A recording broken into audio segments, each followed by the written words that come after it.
क्या बोलती पब्लिक, एकदम बढ़िया। तो कैसे हैं आप सभी लोग? उम्मीद करता हूं सभी कोई स्वस्थ होंगे, मस्त होंगे, अपनी पढ़ाई लगातार जारी रखेंगे। मैं हूं किशन पांडे और ये आपका यूपी बोर्ड का सबसे नंबर 1 एजुकेशन का बेस्ट प्लेटफॉर्म। आई होप आप सभी लोग बहुत अच्छे होंगे और लगातार क्लासेस को रिवाइज भी कर रहे होंगे। समतल में गति में अगर हम बात करें, सबसे इंपॉर्टेंट टॉपिक है प्रक्षेप गति। सबसे ज्यादा टिपिकल माना जाता है, लेकिन मैं मेरे भाई आज आपको सबसे सरल लैंग्वेज में आपको इस चैप्टर को पूरी तरीके से खत्म करने वाला हूं। यानी कि वन शॉर्ट वीडियो होगा एक प्रकार से, कि प्रक्षेप की गति के एक एक कंसेप्ट को हम क्लियर करेंगे। चाहे वो प्रक्षेप का उड्डयन काल हो, चाहे वो प्रक्षेप का गति हो, प्रक्षेप का परास कैसे है। और ये जो आप इमेज देख रहे हैं, ये बहुत पॉपुलर इमेज है। आपने इसको गोल्ड मेडल में, ओलंपिक वाले में देखा होगा। आज मैं इसकी मदद से आपको प्रक्षेप गति को थोड़ा समझाने की कोशिश करूंगा। पिछली ईयर जब मैंने क्लास ली थी तो मैंने नीरज चोपड़ा को लिया था, लेकिन भाई इस साल ये ट्रेंडिंग में, तो हमने इनको ले लिया है।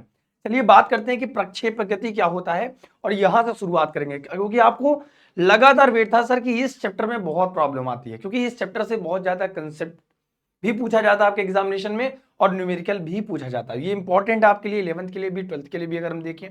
और आपके किसी भी एग्जामिनेशन में प्रक्षेप गति से सवाल पूछा जाएगा तो यहां से तो जरूर आएगा मेरे भाई।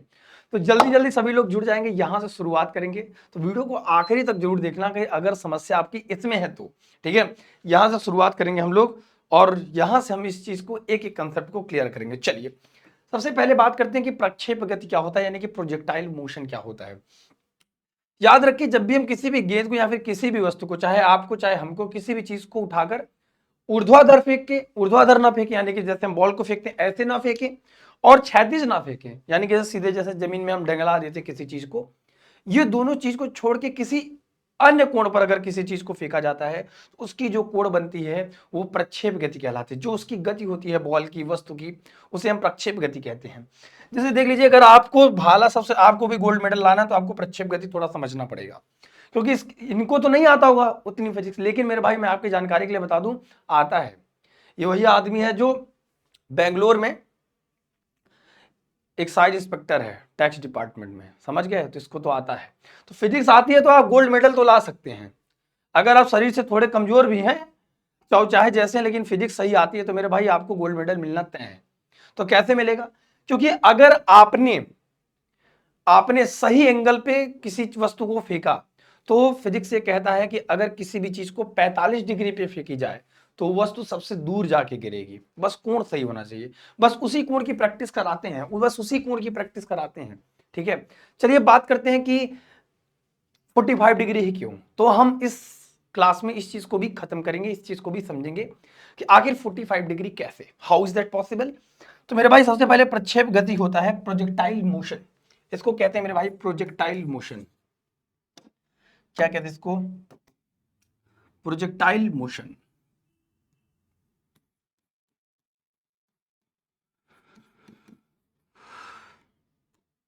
प्रोजेक्टाइल मोशन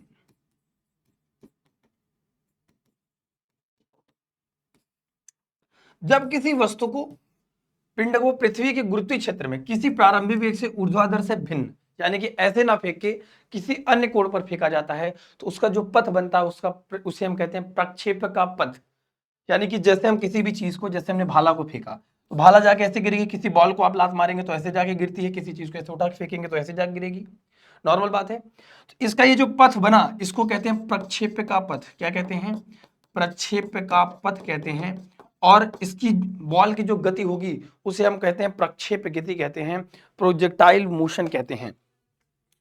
जैसे मान लीजिए आपने किसी चीज को थीटा कोण पर फेंका, सपोज दैट, मान लीजिए, तो आपने ऊर्ध्वाधर तो फेंका नहीं, अब इस चीज को आपने थीटा कोण पर फेंका तो ये कितनी दूर जाके गिरेगी मेरे भाई, इस बात को कहते हैं, जिस रफ्तार से जाएगी उसे हम प्रक्षेप गति कहते हैं, प्रोजेक्टाइल मोशन कहते हैं। और जो पथ, यानी कि जो रास्ता बन रहा है, उसे हम प्रक्षेप का पथ कहते हैं। आई होप आप सभी को ये बात क्लियर हुई होगी। तो इसी को हम कहते हैं मेरे भाई, ठीक है। तो फेंका जाता है तो पिंड गुरुत्वीय त्वरण के अंतर्गत, चूंकि मेरे भाई आपको पता है कि पृथ्वी सभी वस्तुओं पर, जितनी भी वस्तुएं, अगर किसी चीज को फेंकोगे तो पृथ्वी सभी वस्तुओं को अपने केंद्र की ओर आकर्षित करती है, अपने सेंटर की तरफ अट्रैक्ट करती है। तो वहां पे गुरुत्वीय त्वरण तो लगेगा, जी का मान लगेगा नीचे की ओर, जिसकी वजह से वस्तु नीचे की ओर आती है। चलिए अब बात करते हैं कि प्रक्षेप का पथ क्या होता है, path of projectile. Path of projectile क्या होता है? जैसे मान लीजिए कि हमारे पास ये निर्देशांक है, हम इसको बना के समझने की कोशिश करते हैं। आदमी कोई है, अब यहां से चाहे बॉल को फेंका, चाहे भी किसी भी चीज को फेंका, ऐसे उठा के फेंका, ये ऐसे पथ बनाते हुए चली गई। सपोज दैट मान लीजिए शुरू से ये जो होता है बेटा, इस मूल बिंदु को कहते हैं, यहाँ पे प्रारंभिक है, इसके दो तल हैं, एक ऊर्ध्व है और एक क्षैतिज है। इस वाले को बोलते हैं ऊर्ध्व और इस वाले को बोलते हैं क्षैतिज। क्या बोलते हैं? क्षैतिज बोलते हैं। अब इसमें कई ढेर सारी चीजें आएंगी, जिस अब जो जो जैसे जैसे चीजें आएंगी उस चीज को हम वैसे वैसे पढ़ने की कोशिश करेंगे, ठीक है। अब मान लीजिए हमने इसको प्रारंभिक वेग u वेग से इस बॉल को फेंका, तो इसके दो घटक बनेंगे, ऊर्ध्व घटक एक क्षैतिज घटक। यानी कि ये जो बॉल है, जैसे किसी चीज को आपने फेंका तो या एक तो ये ऊपर की ओर जा रही है, ये तो या तो क्षैतिज जाएगी या तो नीचे गिरेगी। तो इसके दो घटक बनेंगे, एक क्षैतिज घटक चूंकि आपने फेंका ऊपर हवा में है, जाके नीचे अंत में तो गिरेगा। ये वाला क्षैतिज है जिसको हॉरिजॉन्टल कहते हैं, ये है परपेंडिकुलर जिसे हम ऊर्ध्व कहते हैं, ठीक है। अब इस बॉल के दो घटक बनेंगे, हमेशा याद रखिएगा, और हमेशा यही बच्चों को कंफ्यूजन होता है, इसे ui से और इसे मान लीजिए हमने ux से डिनोट कर दिया, ठीक है। तो इस वेग का क्षैतिज घटक होगा दो। अब आप इस बात को थोड़ा सा समझने की कोशिश करिए, बहुत सिंपल बात है। अगर मैं बात करूं आपसे कि जब किसी बॉल को फेंकते हैं तो एक समय आएगा जब वो बॉल ऊपर जाते जाते जाते जाते जाते जाते बेटे रुक जाएगी, यानी कि उसका वेग शून्य हो जाएगा। पहले आप वेग घटते घटते घटते घटते घटते घटते वेग यहाँ पे शून्य होगा। जब तक मेरे भाई इस बॉल का वेग शून्य नहीं होगा तब तक ये बॉल नीचे आना स्टार्ट ही नहीं करेगी।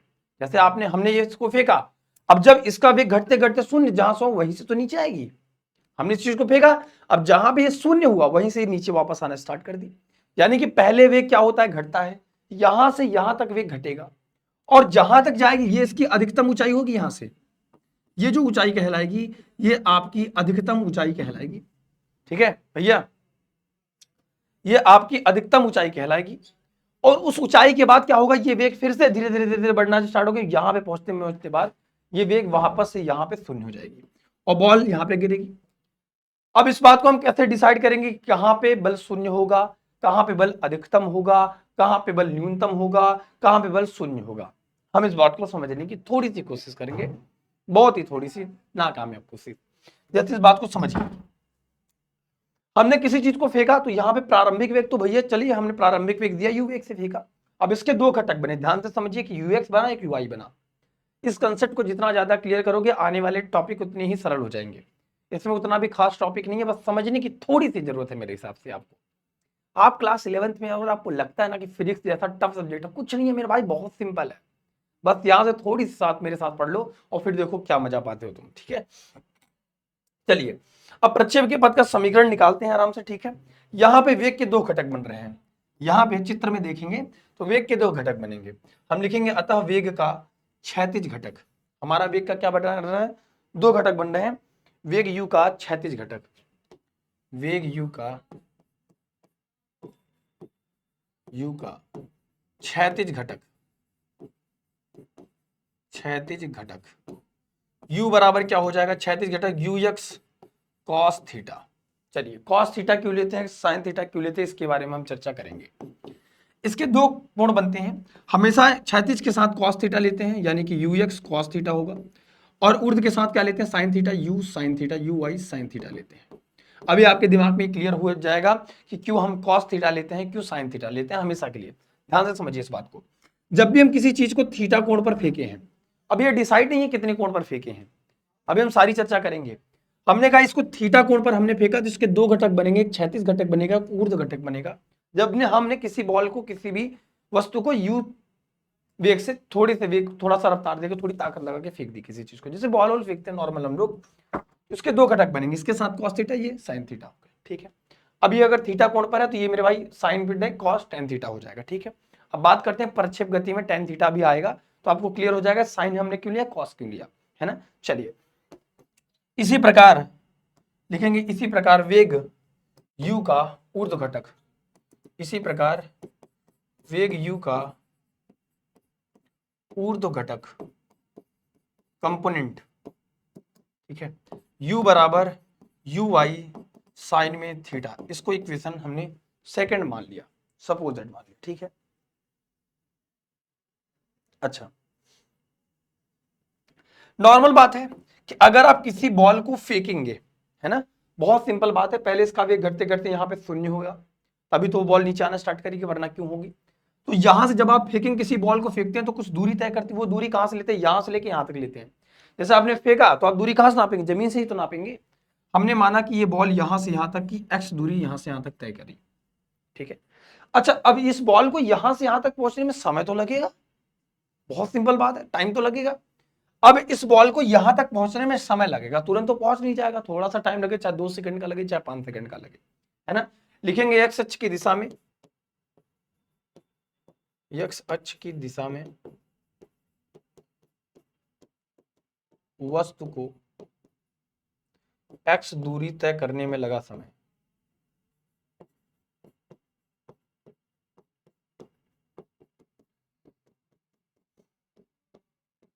एक्स दूरी तय करने में लगा समय, हमारे पास टाइम, समय बराबर होता है मेरे भैया दूरी बटे चाल। समय बराबर होता है, दूरी यक्स है, चाल क्या है यू एक्स, चूंकि ये क्षैतिज लेंगे तो यू एक्स लेंगे, बनी बात है। टी बराबर यक्स बटे क्या लेंगे मेरे भाई, यू एक्स ले लेंगे। अब इस चीज को आराम से लिख सकते हैं, यक्स बराबर यू एक्स कॉस में थीटा, या फिर यू कॉस थीटा कर लीजिए, चाहे यू एक्स कॉस थीटा कर लीजिए, एक ही बात है। एक्स अक्ष की दिशा में यू कॉस थीटा, वाई अक्ष की दिशा में यू आई साइन थीटा, ठीक है। लिखने का कैजुअल तरीका है, एक्स अक्ष की दिशा में एक्स बराबर यू कॉस थीटा, ठीक है, सॉरी। अब यहां पे हमारे पास दो चीजें आ गई, एक हमने फार्मूला लगा दिया, समय बराबर दूरी बटे क्या होता है मेरे भाई, चाल होता है, सिंपल बात है। गति का समीकरण क्या कहता है, गति का समीकरण बहुत सिंपल है, जब भी किसी वस्तु को यह ऊंचाई पर फेंकते हैं, तो यह ऊंचाई पर जाने में लगा जो समय का सूत्र होता है गति के समीकरण से, लिखेंगे आराम से, गति के समीकरण से,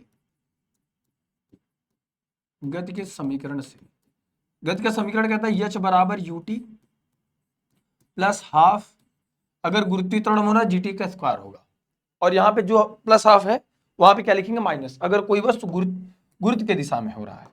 अब आपके दिमाग में सवाल आ रहा होगा कि सर हमने पढ़ा था यस बराबर u t plus half at square, जब कोई वस्तु गुरुत्व के अधीन गति करती है, चूंकि बॉल को हम ऊपर फेंक रहे हैं, बॉल को ऊपर जाना चाहिए लेकिन उसको पृथ्वी नीचे की ओर खींच रही है, तो यहाँ पे जी का मान माइनस लेंगे, ठीक है, ए का मान माइनस जी लिखेंगे, एच बराबर, और जब हम किसी वस्तु को एच ऊंचाई पर फेंकते हैं तो हमेशा वहां पे विस्थापन की जगह पे ऊंचाई आती है, तो एच बराबर UT minus half G T square, ये सूत्र ही लगेगा। अब इस बात को आप याद रखेंगे, है ना। गति के समीकरण का वैसे हमने कई दफा बताया, बाकी अगर आपको डाउट होगा तो वो भी बता देंगे, ठीक है। चलिए यहां से समझते हैं, चलिए एच बराबर, अगर हम बात करेंगे इस वाले यू की, अगर आप बहुत समझे, एच बराबर यू मतलब ऊपर, जब किसी वस्तु को एच ऊंचाई ऊपर पे फेंक रहे हो, ऊपर फेंकने पर हम ऊपर वाला वेग लेंगे, यानी कि यू के प्लेस पे क्या लेंगे, यू साइन थीटा इंटू में टी, ठीक है। अब चाहे आप टी बराबर ले सकते हैं, टी बराबर आपके पास क्या है, ये है ना, टी बराबर क्या है, एक्स बटे यू कॉस थीटा माइनस में हाफ जी टी का स्क्वायर, टी का मान रखने पर,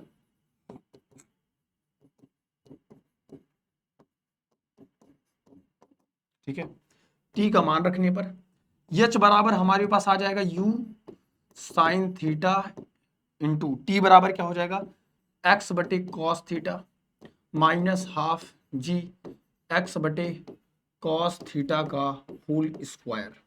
यहां से एच बराबर क्या हो जाएगा,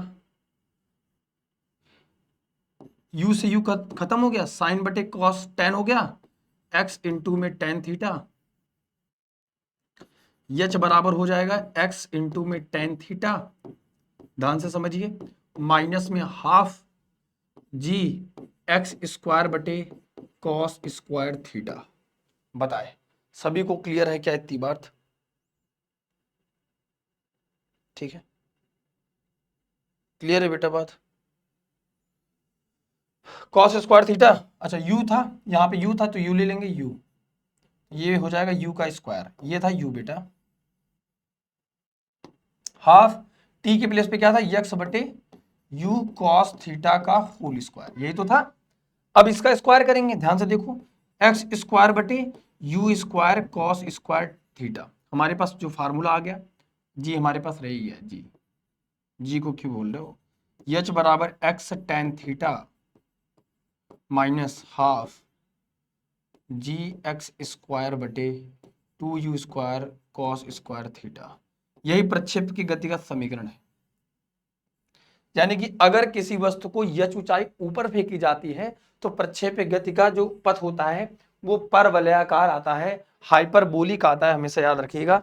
परवलयाकार, परवलयाकार आप क्लास 11th में भी पढ़ते हो। ये कैसा है मेरे भैया, ये परवलयाकार है, ठीक है, याद रखिएगा, ये एलिप्स है, परवलयाकार होता है। प्रक्षेप का पथ परवलयाकार होता है ना, नोट कर लीजिए। प्रक्षेप का पथ कभी कभी सिद्ध करने के लिए आपको आता है, इस वजह से हमने आपको बता दिया। अच्छा, मोरल ऑफ द स्टोरी ये थी, आप आराम से सुकून से समझ लीजिए एक बार ध्यान से, कि अगर किसी वस्तु को आप यच ऊंचाई ऊपर फेंक रहे हो तो ये यहां से यहां तक जाएगी, नॉर्मल बात है। दो कंडीशन है, एक तो इसकी ऊपर की दिशा में गति करेगी, यू लेंगे ऊर्ध्व घटक, और एक क्षैतिज की दिशा में गति करेगी, तो यहाँ पे करेंगे हम क्षैतिज घटक। ऊर्ध्व की दिशा में यू साइन थीटा लेंगे, क्षैतिज की दिशा में कॉस थीटा लेंगे। अगर यहां से x दूरी तय करने में इसको समय लगेगा कुछ, पहले वेग घटेगा, वेग आर, यहाँ पे दो कंपोनेंट बनेंगे एक बिंदु पे, एक इधर बनेगा, एक नीचे की तरफ बनेगा, फिर एक इधर बनेगा, एक नीचे की तरफ बनेगा, फिर एक इधर बनेगा, एक नीचे की तरफ बनेगा, फिर एक इधर बनेगा, एक नीचे की तरफ बनेगा। दो घटक हमेशा इसके बनेंगे, कॉस थीटा साइन थीटा। पहले वेग का मान धीरे धीरे करते करते करते यहाँ पे जब एक पीक पे कुछ कोई वस्तु पहुंचती तो जब तक वेग शून्य नहीं होगा उसका अंतिम वेग इसका शून्य नहीं होगा, जब तक आखिरी वाला वेग शून्य नहीं होगा तब तक ये बॉल नीचे आना स्टार्ट ही नहीं करेगी। जो वेग दिया था वो अंतिम वेग यहाँ पे शून्य होना चाहिए। यानी कि एक बात तो बिल्कुल क्लियर है कि जब ऊंचाई अधिकतम पे पहुंचेगी, मैक्सिमम पे, तो वहां पे अधिकतम, हम ये कह सकते हैं अंतिम वेग पर ऊंचाई अधिकतम होगी, अंतिम वेग पर ऊंचाई अधिकतम होगी, या फिर अधिकतम ऊंचाई पर वेग का मान अंतिम वेग का मान शून्य होता है, ठीक है, याद रखिएगा हमेशा। अब प्रक्षेप्य का पथ कैसा होता है, प्रक्षेप्य का पथ परवलयाकार होता है, परवलयाकार होता है।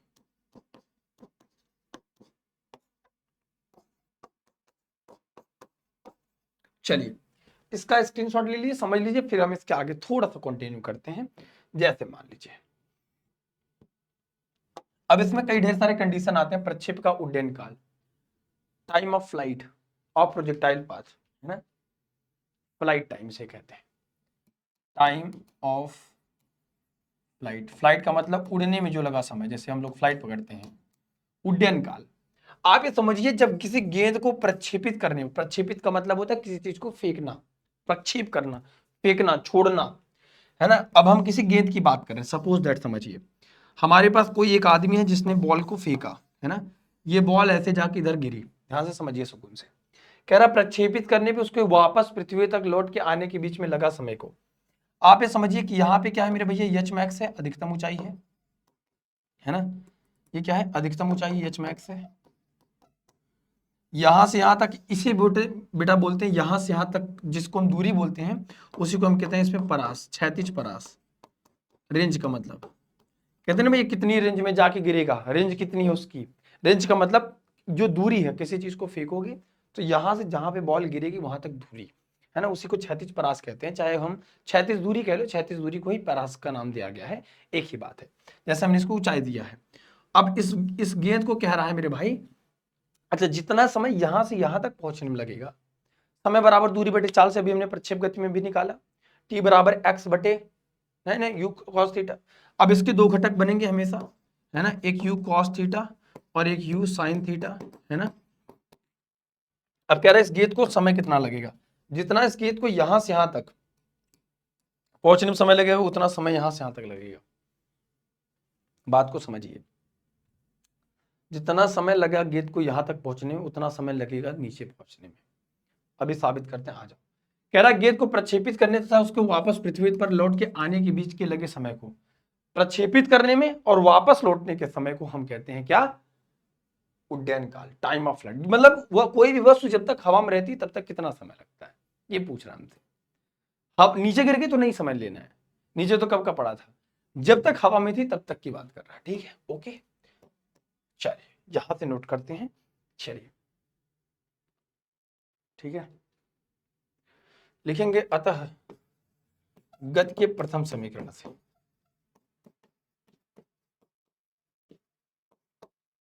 प्रथम समीकरण से, गति का प्रथम समीकरण हमने बहुत आराम से पढ़ा है, v बराबर u प्लस सी होता है, लेकिन यहाँ पे गुरुत्व के अधीन हो रहा है v u माइनस में gt से।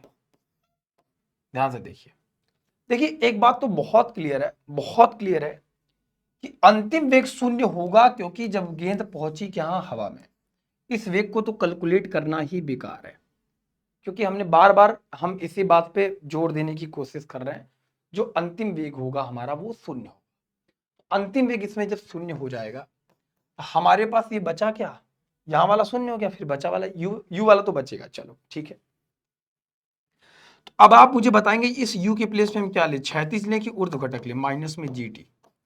तो u ये लेंगे, क्योंकि हम कह रहे हैं कि हवा में जब तक था, तो यहाँ पे हमेशा हम क्या लेंगे, ऊर्ध्व वाला, यानी कि u साइन थीटा। इसको इधर लाएंगे, u साइन थीटा बराबर में हो जाएगा gt।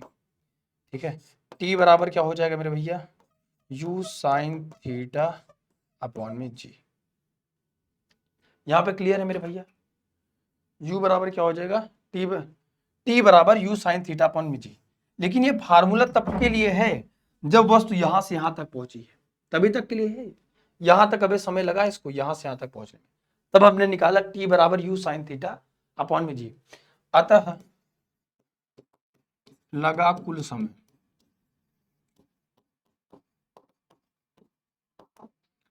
उड्डयन काल t प्लस टी, यानी कि जितना समय यहां से यहां तक लगेगा उतना समय यहां से यहां तक लगेगा। t बराबर हो जाएगा 2t, तो t बराबर क्या हो जाएगा 2, t का मान रख देंगे 2u साइन थीटा अपॉन में g। ध्यान से समझिए, मैंने आराम से बहुत बेसिक से एक ही बात आपसे कही कि मेरे भाई गति का पहला समीकरण लगा दिया, क्योंकि हमको क्या चाहिए था, समय चाहिए था, और हमको वेग पता है। और जब भी हमें समय और वेग पता रहता है तो गति के प्रथम समीकरण का इस्तेमाल हम लोग कर सकते हैं। अंतिम वेग इसमें शून्य होगा, क्यों, क्योंकि जब किसी बॉल को फेंकेंगे तो एक ऊंचाई पर जाने के बाद उसका वेग शून्य होगा, तब वो जाके नीचे गिरना स्टार्ट करे, वरना हवा में ही रहेगी जब तक वेग मिलता रहेगा उसको। तो यहाँ पे वेग शून्य होगा। यहाँ पे चूंकि हमें उड्डयन काल निकालना था, इस वजह से उड्डयन का मतलब हवा में है कोई चीज, और जब भी कोई चीज ऊर्ध्व में होगा तो हमेशा हम कैसा लेंगे, ऊर्ध्व घटक लेंगे। तो यू साइन थीटा हमने लिया, माइनस में जीटी, इसको इधर लेगा, u sine theta equal to g t. T का वैल्यू चाहिए, इसको नीचे ले गए। अब जितना समय यहां से यहां तक लगा उतना समय यहां से यहां तक लगेगा, तो हमने कह दिया टी प्लस टी, तो 2t हो गया, 2 और t का मान रख दिया 2u साइन थीटा अपन जी। ये टाइम ऑफ फ्लाइट का सूत्र होता है। सिंपल है बात, है ना, समय सिंपल है। चलिए अब इसका आप स्क्रीनशॉट ले लीजिए, फिर हम इसके आगे की ओर थोड़ा सा बढ़ लेते हैं। ठीक है, ठीक है। अब आता है बेटा प्रक्षेप की अधिकतम ऊंचाई, है ना, height of projectile, height of projectile path. प्रक्षेपण के दौरान गेंद जिस अधिकतम ऊर्ध्वाधर ऊंचाई तक जाती है उसे प्रक्षेप का अधिकतम ऊंचाई कहते हैं। हम इसको 2-3 बार डिस्कस कर चुके हैं। अगर आप इस चीज को देख पाए, हमने यहां से किसी वस्तु को फेंका, यहां से उठा के यहां पे फेंक दिया, है ना, बहुत आराम से सुकून से समझिए। हमने किसी वस्तु को फेंका, हमने कहा कि यहां से यहां तक हमने किसी वस्तु को फेंक दिया, बहुत ध्यान से समझिए। अब हमने किसी बॉल को फेंकने की कोशिश करी, ये बॉल यहां से यहां तक गई। हमने कहा कि जब किसी बॉल को फेंकोगे तो उसको u वेग से अगर आपने फेंका तो उसके दो घटक बनेंगे, एक u cos थीटा बनेगा और एक u sin थीटा बनेगा। देखो आपको रट जाएगा क्लास में, इसलिए मैं कहता हूं बहुत आराम से समझिए, आखिरी तक आपके कंसेप्ट में एक एक आपके दिमाग में एक एक कंसेप्ट क्लियर होगा। मजा आ रहा है कि नहीं? देखो मेरे भाई, जितना सीरियस होकर आप पढ़ोगे, आपको जैसे किसी टॉपिक पे प्रॉब्लम आती है मैं समझ सकता हूँ, आप उस टॉपिक को लिख दो, सर इस टॉपिक पे वीडियो बना दीजिए, हमें इस चैप्टर में प्रॉब्लम होती है, उस चैप्टर का मैं वन शॉट बना दूंगा पूरा, है ना, रेगुलर बेसिस पे। ठीक है, चलिए अब जब हम इसको दिए तो ये एक जहां पे इसका वेग शून्य होगा अंतिम, वहां पे इसकी ऊंचाई क्या होगी मेरे भैया, अधिकतम। यहाँ पे तो ऊंचाई अधिकतम है, तो क्या बाकी जगह ऊंचाई नहीं है? बाकी जगह ऊंचाई है, ये यहाँ से उठाए, ये ऊंचाई है, ये ऊंचाई है, ये ऊंचाई है, ये ऊंचाई है, ऊंचाई तो यहाँ पे भी है, ऊंचाई तो यहाँ पे भी, ऊंचाई तो यहाँ पे भी, ऊंचाई तो हर जगह है। लेकिन अधिकतम ऊंचाई कहाँ है? जहां पे बॉल का अंतिम वेग जब तक शून्य नहीं हुआ, जब तक वेग मिल रहा है वो बेचारा आगे बढ़ रहा है, आगे बढ़ रहा है, आगे बढ़ रहा है। ठीक है, इसमें लगाएंगे क्या, प्रक्षेपण के दौरान गेंद जिस अधिकतम ऊंचाई तक जाती है उसे प्रक्षेप की अधिकतम ऊंचाई कहते हैं। आइए, लेकिन ऊंचाई चाहिए तो हम गति का तीसरा समीकरण लगा दे, क्योंकि उसमें ही आता है v स्क्वायर बराबर u स्क्वायर माइनस 2gh। आपने देखा होगा, उसी ऊंचाई की बात कर सकते हैं हम लोग। क्यों? क्योंकि उसमें वेग और हमें ऊंचाई की बात ही कर रहे हैं। हमें ऊंचाई चाहिए और वेग हमें पता है, ऊर्ध्व क्षैतिज दोनों, यानी प्रारंभिक भी पता है, अंतिम भी पता है। तो लिखेंगे गति के तृतीय समीकरण से।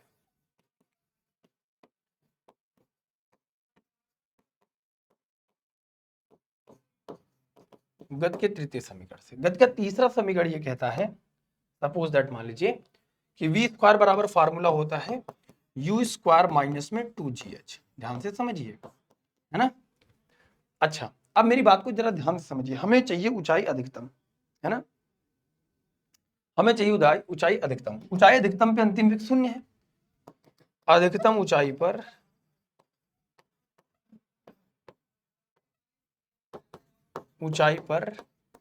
b बराबर 0, तो यहां से u स्क्वायर बराबर आ जाएगा 2gh। अब आप मुझे बताइए u के प्लेस में मैं क्या लूं, कॉस लूं कि साइन लूं? साइन लेना पड़ेगा क्योंकि हवा में चीज है। तो जब चीजें हवा में हैं तो यहां पे लेंगे u साइन में थीटा का whole square equal to 2gh, है ना, मजे वाली बात। अब ये क्या हो जाएगा भैया, h बराबर क्या हो जाएगा, u square sine square theta upon में 2g, यही हो जाएगा, है ना। ये हमारे पास जो फार्मूला आया, मेरे भाई, ये h ऊंचाई के लिए फार्मूला है। लेकिन बट अब हम इस बात को ऐसे समझते हैं, थोड़ा सा ऐसे समझते हैं, h बराबर हमारे पास आया u square sine square theta upon में 2g। बहुत आराम से समझिए। जब हमने इसकी बात करी, इसका मतलब यह कि यहां पे जब भी किसी चीज को आपने किसी भी एंगल पे फेंका, उसकी ऊंचाई निकाल सकता है। यानी कि यहाँ पे कितनी ऊंचाई होगी हमें पता चल जाएगा, यहाँ पे कितनी ऊंचाई होगी, यहाँ पे कितनी ऊंचाई होगी, यहाँ पे कितनी ऊंचाई होगी, ये सब पता चल लग जाएगा। प्रॉब्लम इज दैट कि अधिकतम ऊंचाई ये नहीं है। अधिकतम ऊंचाई के लिए आप इस वाले बिंदु से यहां तक जाएंगे, एक एंगल बनाएंगे थीटा। अगर ये थीटा बराबर, देखो ऊर्ध्वाधर एकदम बिल्कुल सीधा ऐसे है, यानी कि 90 अंश में किसी चीज को फेंकी जाए तो सबसे अधिकतम ऊंचाई पर होगी 90 डिग्री पर। यदि हम इसी में कह दें कि यदि थीटा बराबर 90 डिग्री हो जाए, साइन 90 अंश का मान 1 हो जाएगा, तो h बराबर जो होगा हमारा वो अधिकतम ऊंचाई हो जाएगी, और u स्क्वायर साइन 90 अंश का मान 1 हो जाएगा, u स्क्वायर अपॉन में 2g।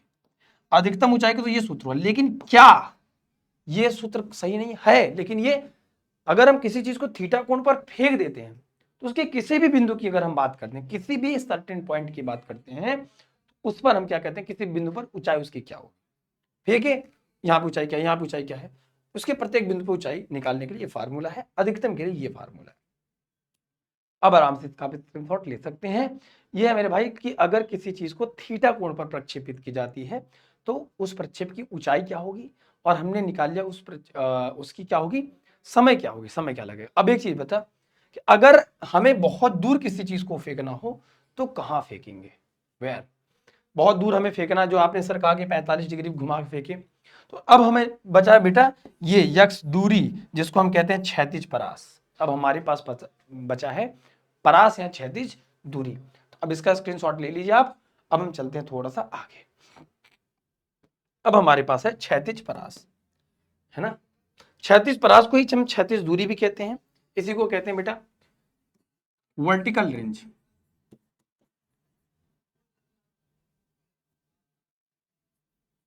है ना, रेंज ऑफ प्रोजेक्टाइल पाथ।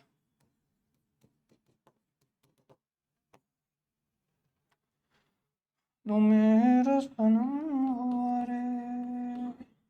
ध्यान से देखिए गाइस, कह रहा है इसमें कि प्रक्षेप गेंद यानी कि जिस चीज को फेंकते हैं अपने उड्डयन काल में जितनी क्षैतिज दूरी तय करती है वो उसका क्षैतिज परास कहलाता है। यानी कि कोई भी वस्तु अपने उड्डयन टाइम ऑफ फ्लाइट में जितनी ज्यादा दूरी तय करेगी, जितना ज्यादा लेगी, उतना ज्यादा हम मानेंगे कि परास होगा। यानी कि ऐसे समझते हैं कि अगर हम किसी भी आदमी को कहें चल भैया फेंक भाला, फेंक जहां तक भाला जाए, तो भैया इसका जो टाइम ऑफ फ्लाइट होगा, उड़ने का समय हो, जितना दूरी ऊपर तय कर लेगी वो तो होगा।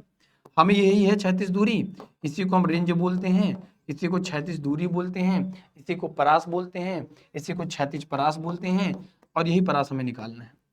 परास के बीच में एक चीज तो कॉमन है, इसके ठीक मिडिल टर्म में यहाँ पे होगा ऊंचाई अधिकतम, यानी कि जितना ज्यादा यहां से यहां तक परास होगा उतना यहां से यहां तक होगा, ठीक है। क्योंकि हमने आपको बताया कि जितना बॉल को यहां से यहां तक पहुंचने में समय लगेगा उतना उस बॉल को यहां से यहां तक पहुंचने में समय लगेगा। इसके भी दो कंपोनेंट, एक यू कॉस थीटा इधर और एक यू साइन थीटा इधर, अगर हम किसी चीज को थीटा कोण पर फेंकते हैं तो। अब हम आपको बताएंगे कि मैक्सिमम किस कंडीशन में होगा, सबसे दूर जाके आपका भाला कहाँ गिरेगा, आप कैसे गोल्ड मेडल लाएंगे, अब इसकी बारी है। और सोचो, जब ये आदमी गोल्ड मेडल ला सकता है तो तुम क्यों नहीं ला सकते। सोचो, पढ़ने से, अच्छा सोचो कि आदमी किसी मुकाम तक पहुंचता है तो सारे एक्सक्यूजेस उसके माफ हो जाते हैं। इन्होंने क्या कुछ नहीं कहा, लेकिन आज वो सबको फनी लग रहा है, अच्छा लग रहा है।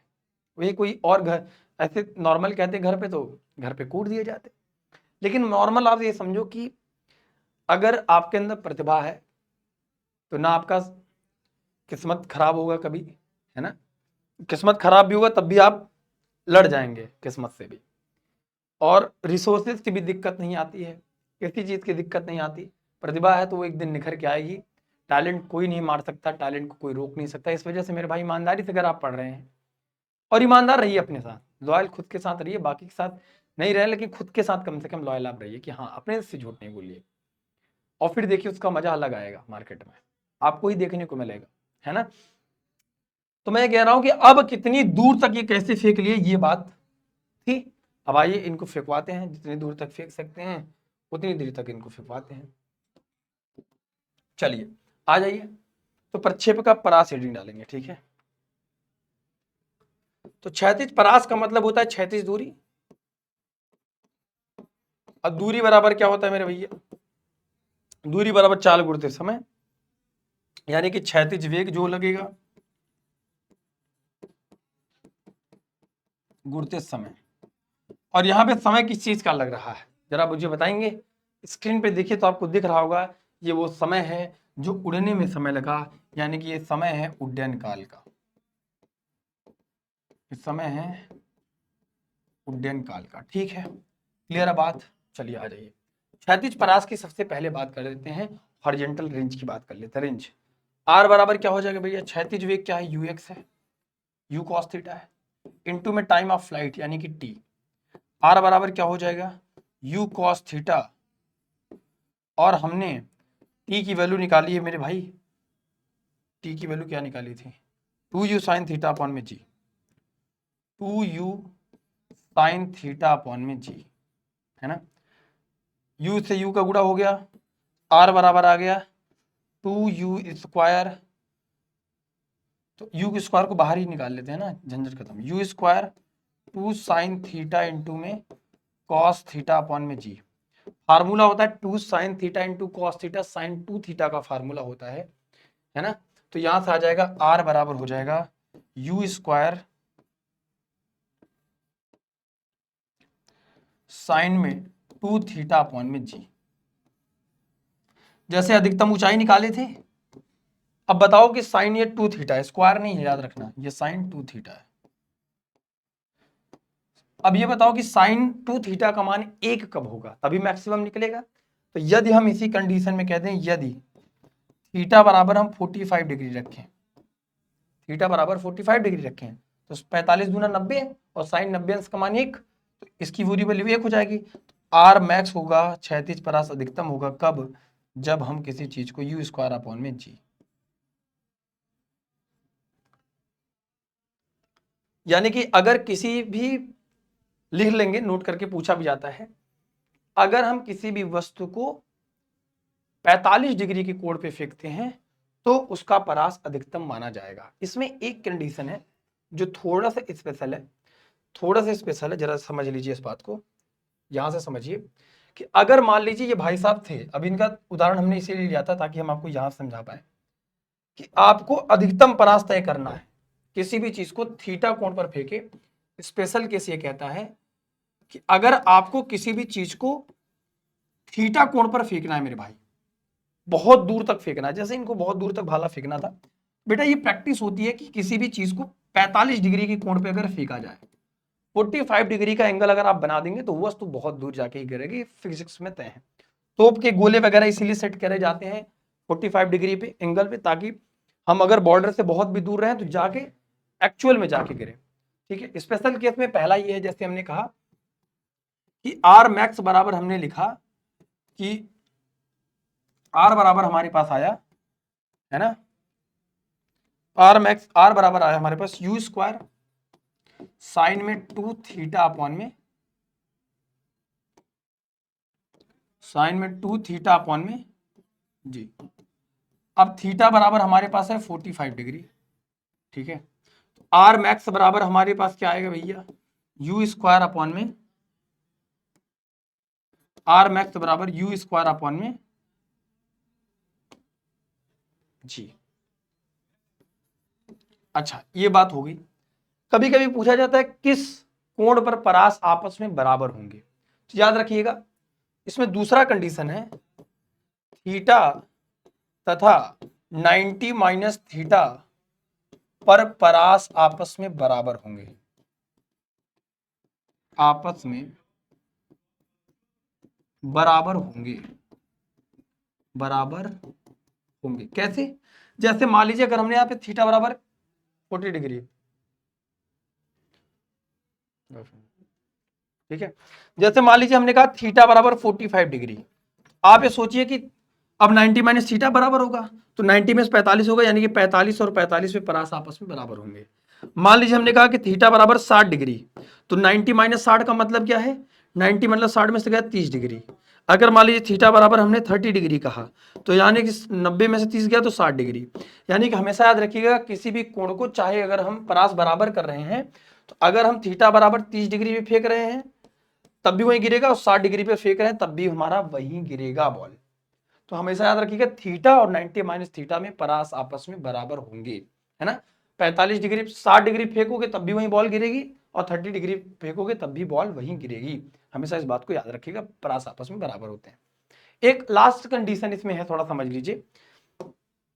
एक लास्ट कंडीशन इसमें आता है कि वो लास्ट कंडीशन यूं है कि क्या है कंडीशन, जरा ध्यान समझिए। वो स्लाइड हमने छोड़ दी है ऐसे ही, कि क्षैतिज परास और अधिकतम ऊंचाई में संबंध, अधिकतम ऊंचाई तथा अधिकतम परास में संबंध, है ना। अधिकतम ऊंचाई, अधिकतम ऊंचाई तथा अधिकतम परास में संबंध।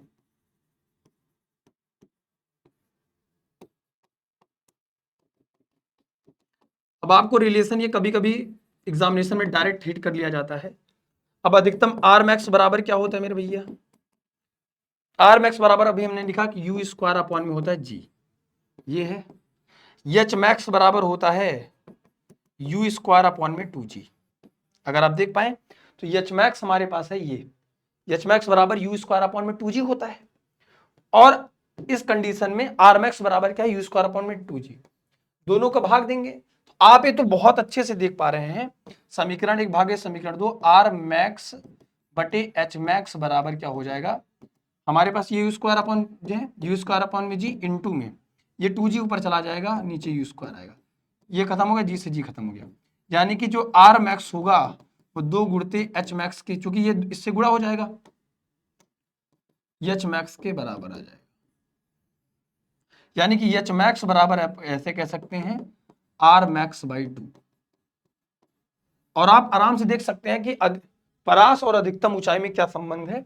आप आराम से देख सकते हैं कि जैसे ये एच मैक्स है, आर मैक्स का आधा ही तो है, आर मैक्स का आधा ही तो है, ठीक है, मध्य बिंदु पर है।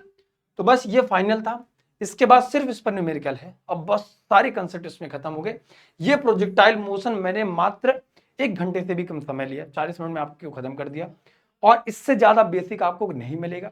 आई होप ये वीडियो आपके लिए बहुत हेल्पफुल रही होगी, सारे डेरिवेशन इंपॉर्टेंट रहे होंगे। तो यहाँ से बस न्यूमेरिकल आसानी से किसी भी उठाइए किताब, किसी पब्लिकेशन का न्यूमेरिकल स्टार्ट कर दीजिए, आप कर ले जाएंगे। इस वीडियो को लाइक करिए, कि वीडियो आपको कैसे लगी कमेंट सेक्शन में जरूर बताइएगा, है ना।